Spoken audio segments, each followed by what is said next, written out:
கர்நாடகா எல்லை பகுதியில 3 அப்பாவி தமிழர்களை சுட்டு கொண்டிருக்கானுங்க கர்நாடகாவை சேர்ந்த வனத்துறையினர். கர்நாடகா எல்லை பகுதியில காவேரி வனவிலங்கு சரணாலயம் இருக்கு.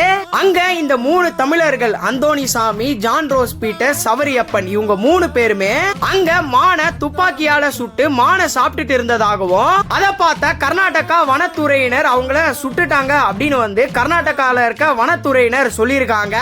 ஆனா இவங்க 3 பேரும் ஒரு சாதாரண விவசாயிங்க. இவங்க 3 பேரும் அங்க மாடு மேய்க்க தான் போயிருக்காங்க அப்படின்னு சொல்லிட்டு இவங்களுடைய கிராமத்துல இருக்க மக்கள்லாம் சொல்லியிருக்காங்க. அது மட்டும் இல்லாம இவங்களுக்கு நீதி கேட்டு அந்த மக்கள் போராடிட்டு இருக்காங்க.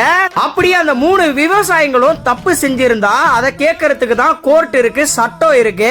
இவங்கள சுட்டு கொல்றதுக்கு முதல்ல அந்த வனத்துறையினருக்கு யாரு முதல்ல ரைட்ஸ் கொடுத்தது? அநியாயமா ஒரு 3 விவசாயிகளை சுட்டே கொன்னு இருக்கானுங்க.